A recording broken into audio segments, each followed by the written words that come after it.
Bueno, vamos a hablar un poco de los mecanismos de intercambio de calor, ¿sí?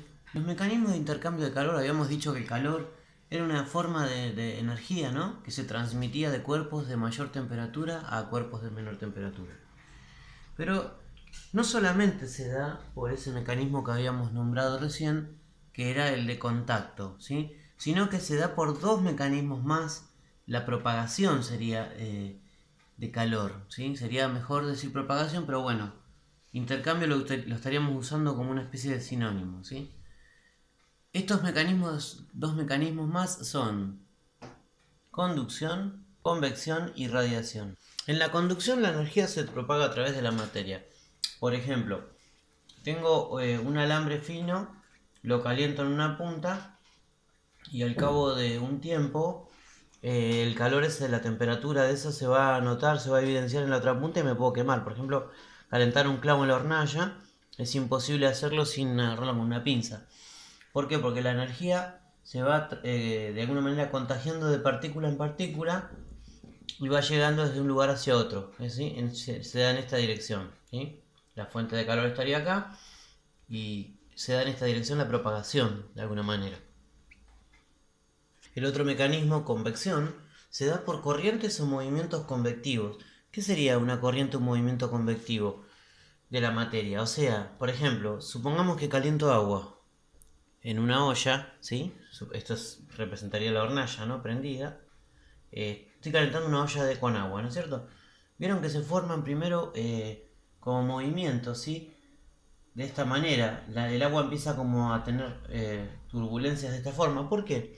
¿Cómo se explica esto? ¿Por qué? Porque lo que está en contacto con la llama, el agua que está acá próxima, al calentarse se hace más liviana que el agua fría, entonces por lo tanto asciende y el agua fría que queda al costado por acá desciende y forma una corriente convectiva hasta que se calienta todo a la misma temperatura. Esto mismo ocurre en una casa, por ejemplo, cuando se pone una estufa, de esas que se ponen hacia el costado, ¿no? Con una cierta distancia del suelo, ¿no? Esa estufa calienta en su sector el aire es calentado y se hace más liviano y hace todo un circuito del aire caliente, el aire frío que es más pesado ingresa por debajo y se forma lo que se llama una corriente convectiva, ¿sí? Esto, por ejemplo, es la forma de calefaccionar una casa a través de corrientes convectivas. También puede ocurrir en el ejemplo del mar, que por ejemplo el sol calienta, ¿no?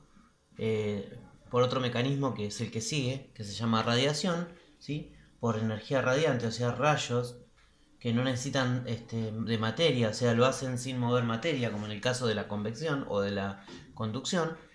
Viene la incidencia de rayos que viajan en el vacío y golpean ambos en la zona del agua y en la zona de la placa continental, o sea, vamos a suponer no sé dónde está el faro, en un risco, ¿no? En el borde de la playa, del mar, perdón.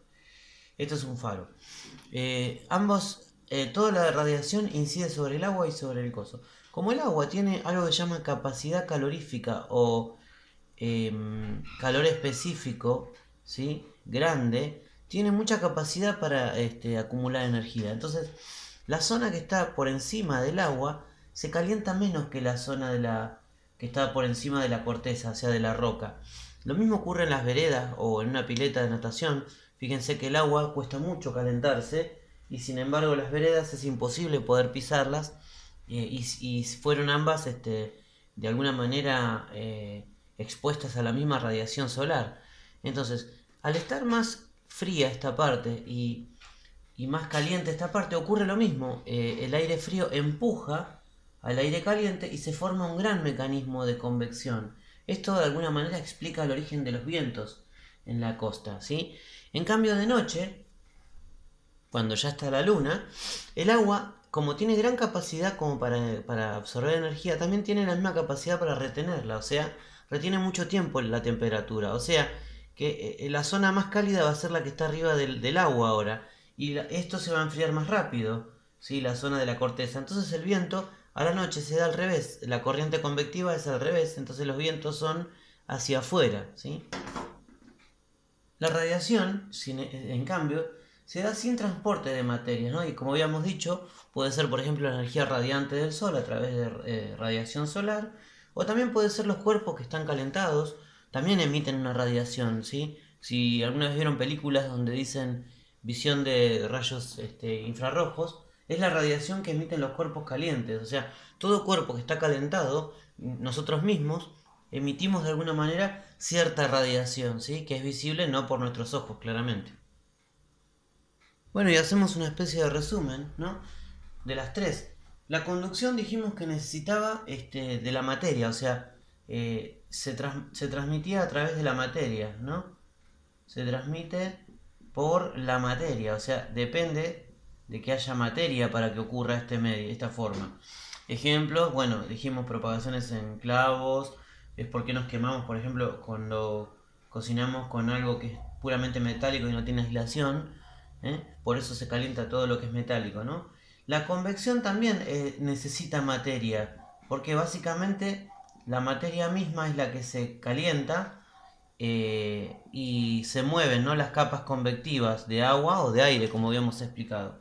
Y la radiación no necesita, ¿sí? No necesita materia porque es una radiación que viene en el vacío, por ejemplo, los rayos solares, ¿sí? Y no necesita de medio material para propagarse. Entonces no necesita materia.